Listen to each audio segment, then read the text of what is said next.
어떤 사람들이 예수님을 영접했는가? 제가 근본에는 좀 색다르게 또 한번 적어봤어요.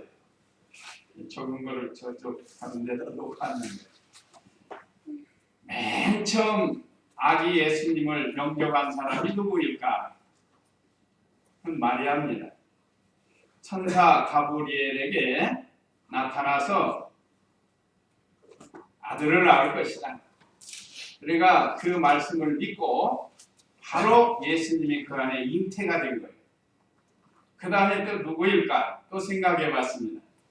그랬더니 이번에는 그가 잉태한 후에 바로 엘리사벳을 찾아갑니다. 엘리사벳을 찾아가는데 그 친정, 세례 요한의 어머니죠. 그런데 누가 먼저 영접했을까? 법중에 있는 요한이 먼저 영접합니다. 마리아의 음성을 듣고 법중에 있는 아이가 우리 주님이 오신다고 기뻐 뛰면서 영접했다고 그랬어요. 그런 다음에 엘리사벳이 영접을 하는 거예요. 복중에 있는 아기. 그 다음에 이제 나중에 알게 된 저는 요셉이라고 이렇게 생깁니다. 물론 순서가 좀 바꿀 수도 있지만 제가 이렇게 기도하면서 연구해 보니까 순서가 그런 것 같아요. 그 다음에 요셉. 요셉이 복중에 있는 아기를 깨닫고 처음에는 의심해서 우리가 배운 것처럼 가만히 끊고자 하고 그 일을 깊이 생각했다고 그랬죠. 그렇지만 천사를 통해서 성령으로 잉태된 자다. 내 안에 데려오기를 무서워 말라 하고 말씀을 주지 않았어요. 그때 영접한 거예요. 그때. 그 다음에는 이제 탄생하는 아기를 이제 영접하게 되는데 그러기 전에 사가랴가 또 영접을 합니다. 사가랴는 누군가 하면 요한의 아버지예요. 요한의 아버지. 요한이 태어난 다음에 앞으로 태어날 예수님에 대해서 예언한 내용의 말씀이 바로 이 누가복음 2장 67절, 1장 67절 거기 이쪽 기록되어 있습니다. 복중에 있을 때 말하자면 영접을 하고 예언을 한 거예요. 그 다음에 이제 탄생할 때인데 탄생할 때는 물론 뭐 그 주위에 있는 사람들을 가르치는 게 아니고 성경에 이렇게 명문화돼서 영접한 사람이 누군가. 이제 오늘 새벽에 했어야 할 들에서 양을 치는 목자들 졸지 않고 깨어서 주님의 오실 것을 메시아를 기다리면서 자기 맡겨진 일을 하는 목자들에게 천사가 나타나서 아기 예수님 태어나셨다. 그래 가보자는 가서도 만난 거예요. 말구유에 누워있는 아기들. 그 다음에 이제 오늘 증거하는 동방박사들이 영접합니다. 그 다음에 이제 시므온과 안나가 또 태어난 예수님을 영접해요. 시므온에 대해서는 이제 다음 시간에 하려고 했는데 결례에 따라서 예루살렘에 40일이 지나면 그 하나님께 드리는 그런 의식이 있습니다. 유대인들에게. 그래서 예루살렘으로 올라가서 아이를 하나님께 드리는 그 하나님의 말씀의 의식을 행하다가 시므온이 만납니다. 그 다음에 나이 많은 적어도 110세가 넘는 과부 안나가 그 탄생하신 예수님을 영접하고 찬양하는 이런 순서를 우리가 생각해 볼 수가 있습니다. 물론 뭐 더 연구해 보면 어떤 차이가 날지 모르지만 가만히 살펴보면 그런 정도의 순서입니다. 그래서 오늘은 참 이방 나라 종교 지도자도 아니고 대대로 메시아를 기다리는 이스라엘 백성의 왕도 아니고 저 이방 나라에서 별을 연구하는 그 이방 나라는 동방이라고 했는데 파사국이라고 합니다. 파사는 오늘날 이란입니다. 이란. 바벨론은 이라크라고 한다고 하면 파사국, 페르시아라고도 하는데 그 이란을 가리킵니다. 그 지역에서 이 별을 연구하는 우리나라도 별 연구한 사람 천문학 박사 있었죠? 그분 돌아가셨죠? 조경철? 네, 조경철 박사님이 우리나라 유명한 별 연구하는 사람이에요. 어쨌든 이 시대에도 별을 보고 연구하는 사람들이 있었어요. 오히려 오늘 이 시대보다 어쩌면 더 잘 연구하는 그런 사람들을 요즘은 이 렌즈라는 게 발명이 돼가지고 멀리 떨어진 별도 다 찾아내고 연구하고 하지만 그래서 오늘은 그 동방의 박사들이 탄생하신 아기 예수님을 영접하려고 베들레헴까지 찾아옵니다. 베들레헴까지 찾아옵니다. 자, 그래서 오늘 우리에게 주시는 말씀 요약 참조하시면 첫째, 아기 예수님 찾아온 박사들 1절 2절. 둘째, 박사들의 실수로 소동이 났습니다. 예루살렘에. 그 다음에 3절에서 8절. 그 다음에 세 번째, 아기 예수께 경배한 박사들 9절로 11절. 네 번째, 박사들이 예수님께 드린 예물과 그 뜻을 통해서 은혜 받도록 하겠습니다. 1절 2절 읽어보세요. 헤롯 왕 때에 예수께서 유대 베들레헴에서 태어나시니 그때 동방에서 박사들이 예루살렘에 일러 말하기를 유대인의 왕으로 태어나신 분이 어디 계십니까? 우리가 동방에서 그분의 별을 보고 그분께 경배하러 왔습니다. 예, 아기 예수님을 동방의 박사들이 찾아왔습니다. 때는 헤롯 왕 때 유대 베들레헴에서 예수님이 태어나셨습니다. 여기 헤롯 왕, 지난 시간에는 로마 황제 가이사 아구스도에 대해서 배웠는데 오늘은 헤롯 왕 때다. 헤롯 왕은 로마 속국의 분봉왕, 그 유대 나라를 다스리는 분봉왕이에요. 브레류는 로마 정부에서 파송한 시리아의 총독이라고 그랬죠. 시리아 안에 이 유대도 다 포함이 된 거예요. 그래서 예수님께서 이 헤롯 왕 때 예수님께서 탄생을 하셨습니다. 로마 속국인 유대 나라 분봉왕인데 주전 40년부터 주후 4년을 통치를 한 사람, 그러니까 약 44년을 통치한 악한 사람이에요. 이 사람. 헤롯 왕이 얼마나 악한지만 자기 정치적인 어떤 목적을 위해서 어린아이도 가차없이 죽여요. 옛날부터 우리 인류 역사를 보면 자기 어떤 정적이라고 하면 가차없이 죽입니다. 최근에 김정은이가 얼마나 많은 사람을 죽이고 있어요. 자기 고모부도 죽인다. 요즘 가만히 생각하니까 최측근이 최혜룡이 됐는데 그 사람도 언제 죽을지 몰라요. 지금 자기보다 조금만 앞서면 그냥 가차없이 숙청하고 죽이고 한다. 그 우리나라에 최혜룡이랑 같이 왔던 사람이 있었죠. 뭐 때문에 한번 왔었죠. 최혜룡이하고 얼마 전에 숙청당한 사람, 나이 많은 사람. 그 사람이 2인자였어요.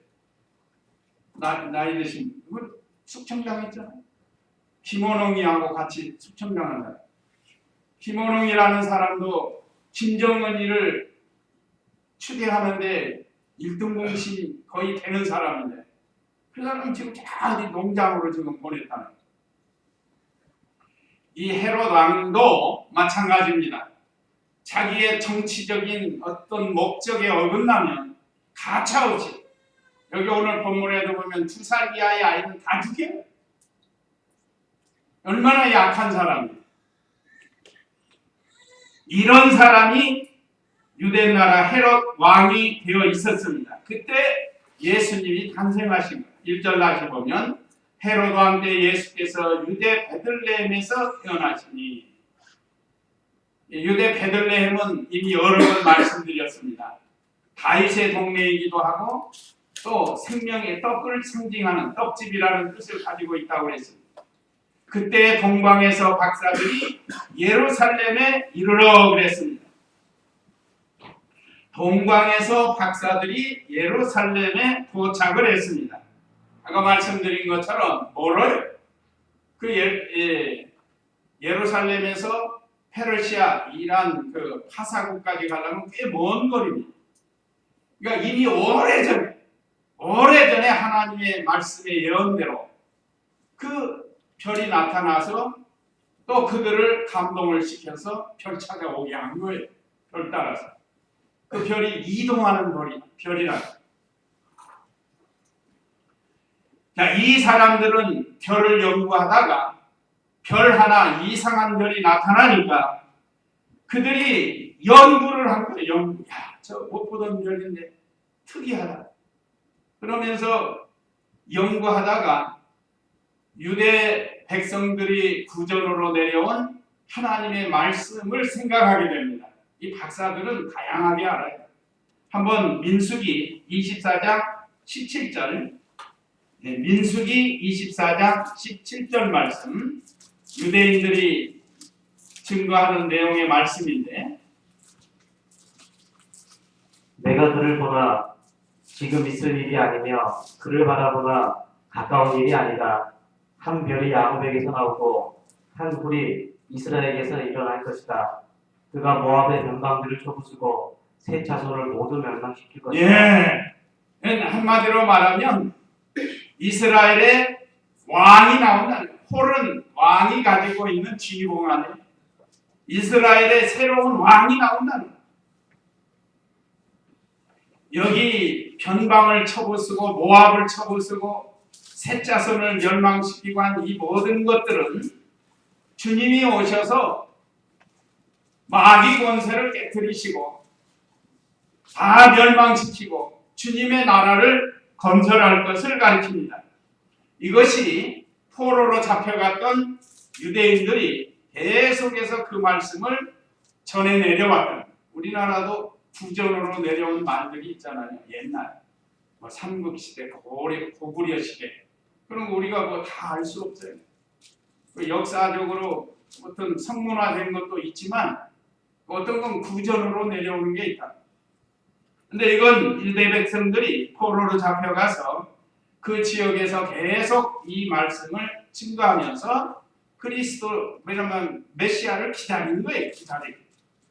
언젠가는 우리 이스라엘의 왕이 나서가지고 이렇게 원수들을 다 멸망시킬 것이다. 물론 이거 육신적으로 생각하는 사람도 있어요.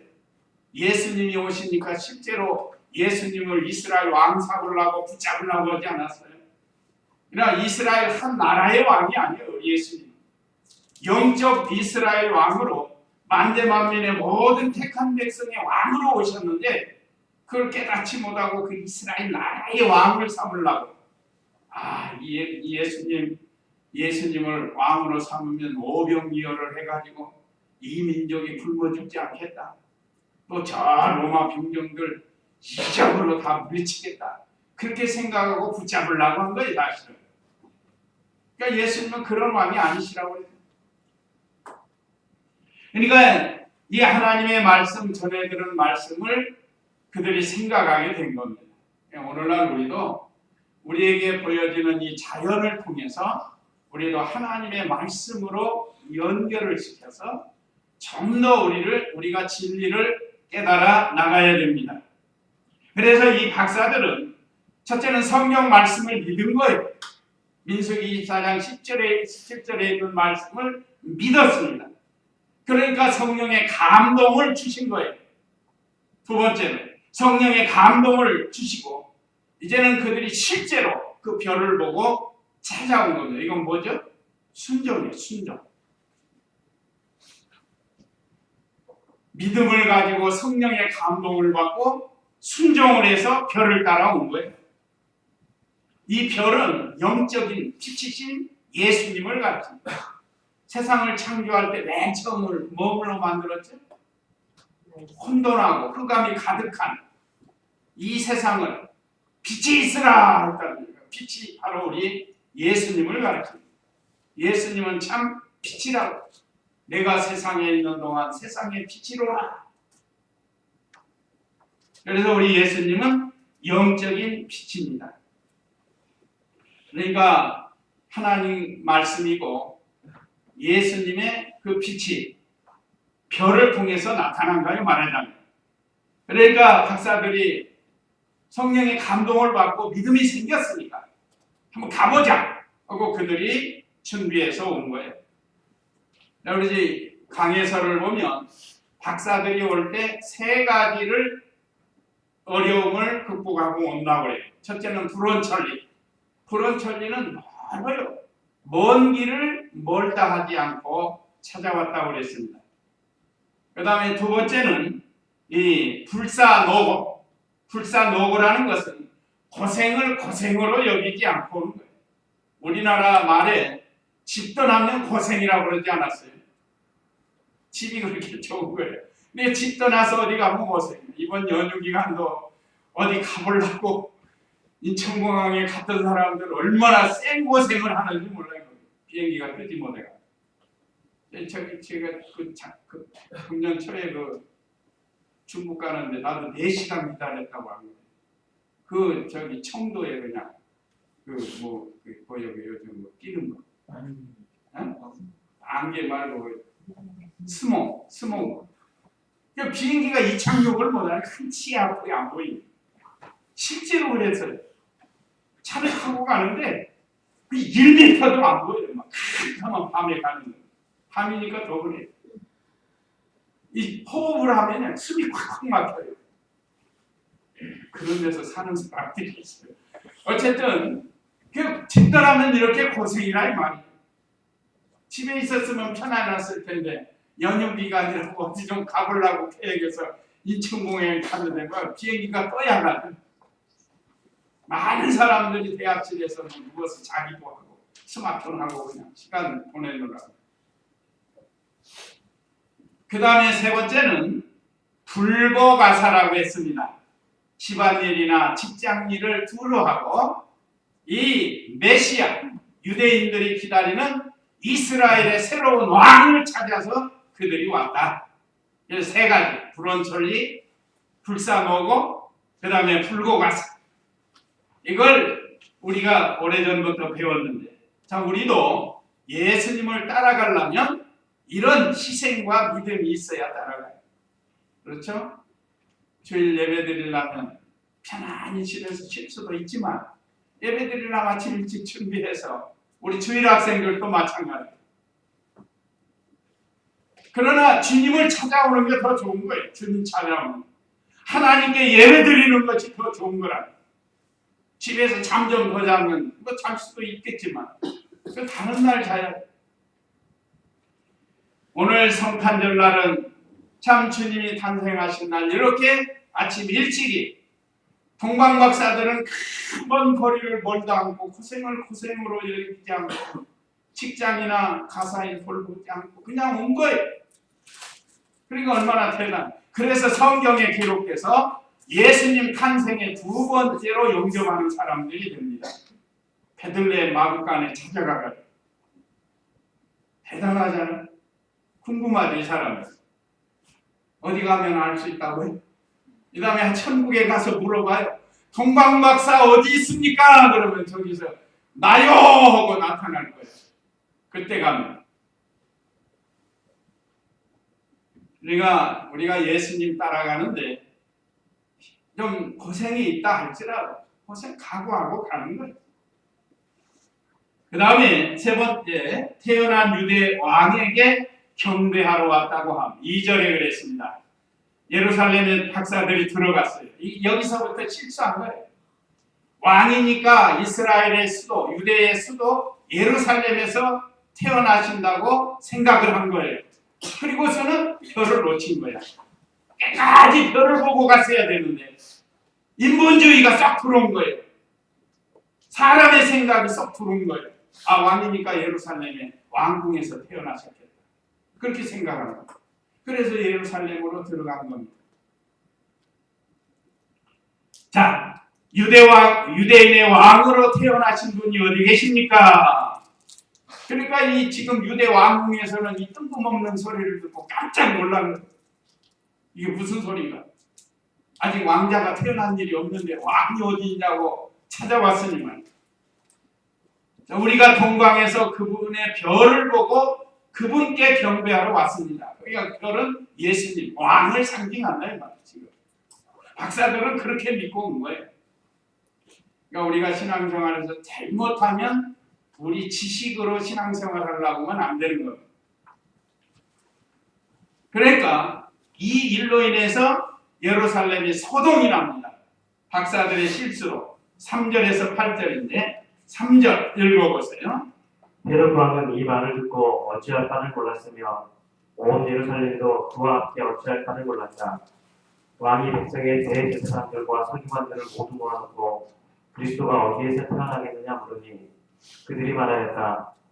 유대 베들레헴입니다. 선지자를 통하여 이렇게 기록되어 있으니 또 너 유대 땅 베들레헴아 너는 유대 통치자들 중 결코 가장 작지 않다. 내게서 한 통치자가 나올 것이니 그가 내 백성 이스라엘을 다스릴 것이기 때문이다 라고 하셨습니다. 예. 왕, 백성, 종교 지도자들이 소동이 났습니다. 읽으신 내용의 말씀대로 헤롯 왕은 이 말을 듣고 어찌할 바를 몰랐으며 그랬습니다.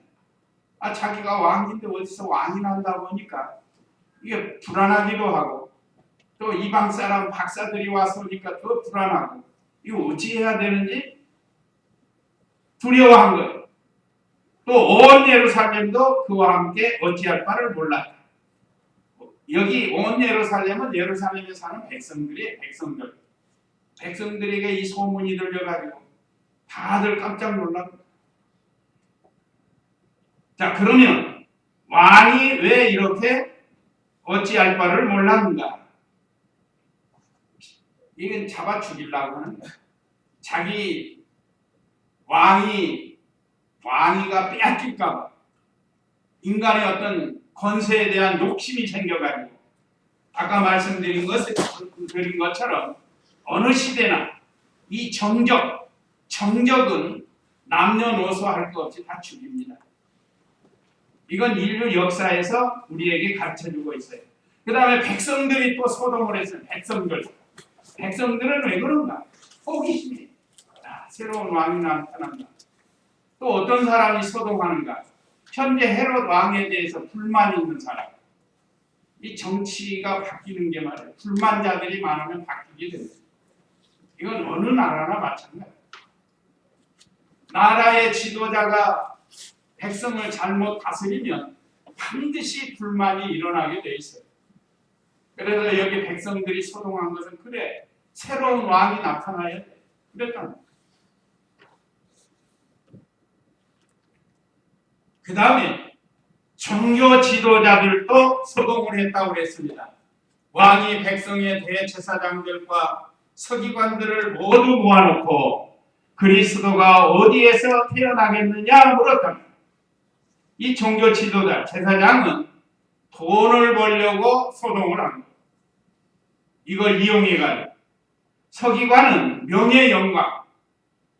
사람이 명예 영광을 좋아하는 사람이 있습니다. 그래서 자기 자존심 상하면 심지어 자살을 해버리잖아요. 그런 사람들도 있어요. 그게 명예 영광 때문에 그렇습니다.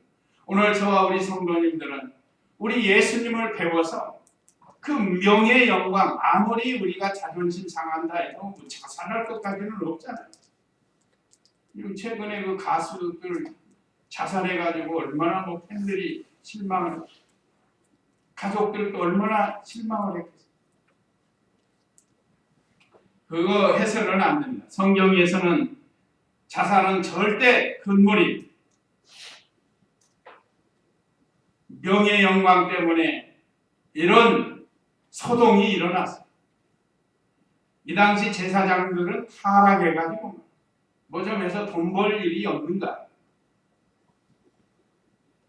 요즘도 성탄절이 다가오면 요즘은 뭐 교회보다도 더 앞장서가지고 트리 만들어 놓고 찬송가가 아니에요. 대부분 보면 루돌프 사슴코가 썰매를 타고 그게 우리하고 무슨 상관이 있어요? 사람이 어떤 기분을 만족할 수는 있지만 거기엔 복음이 없어요. 복음이. 우리에게는 좋은 찬송이 있어요.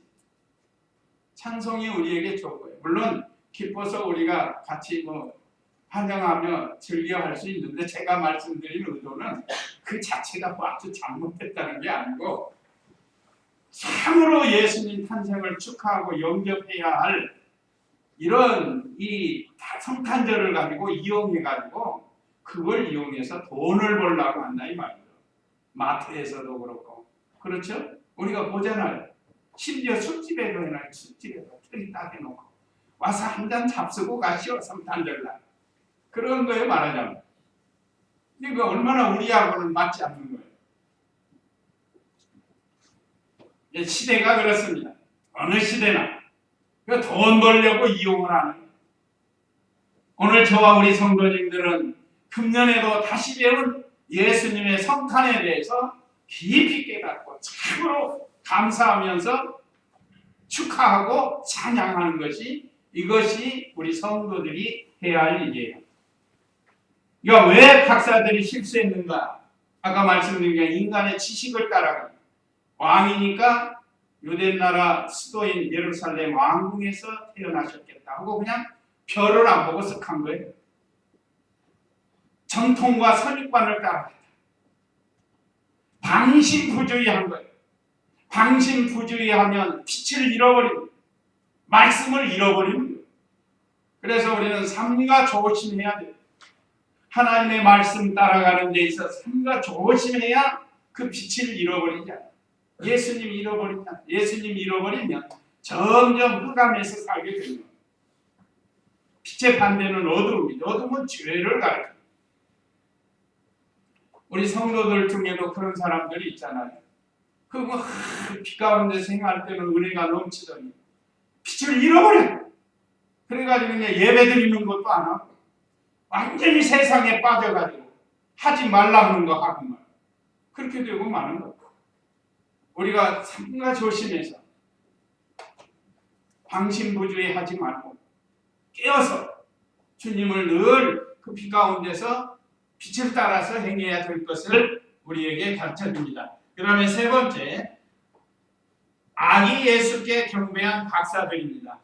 그 7절을 안 읽어봤는데 7절 읽어보세요.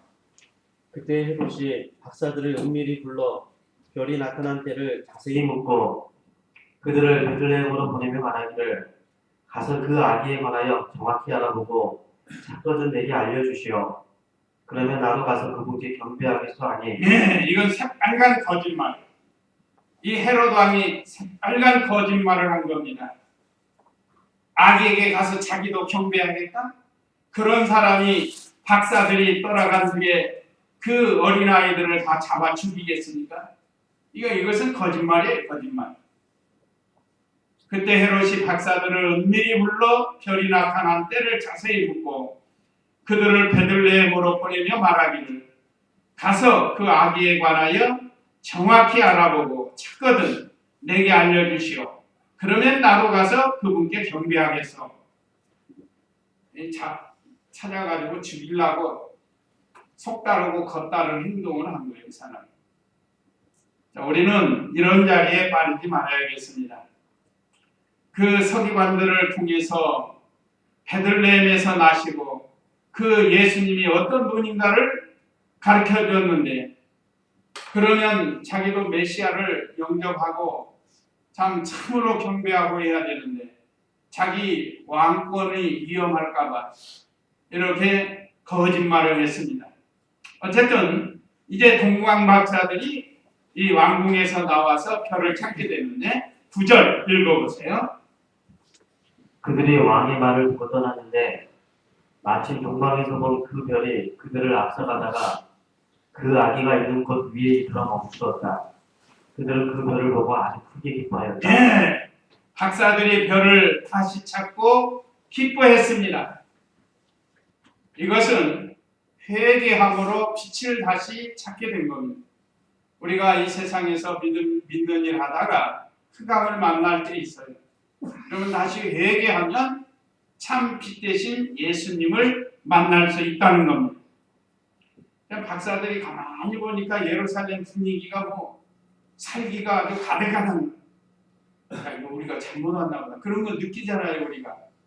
어디 집에 가든지 어느 단체에 갔는데 보니까 분위기가 싸늘한 거 그런 걸 느끼잖아요. 야, 박사들도 그걸 느꼈다. 살기가 등등하고. 야, 우리들 때문에 일이 더 커졌나 보다. 어떻게 하냐. 회개한 거예요. 야, 우리가 잘못했다. 그러면서 회개하고 나오니까 다시 그 따라왔던 별이 탁 나타났다는 거예요. 얼마나 기뻤을까요? 회개하고 돌아오면 얼마나 기쁜지 몰라. 이런 양 다시 찾은 것처럼 하나님도 기뻐하시고 우리도 하나님 품에 안기니까 기쁘고, 그러니까 이 사람들도 기뻐하면서 인도하던 별을 따라갔습니다.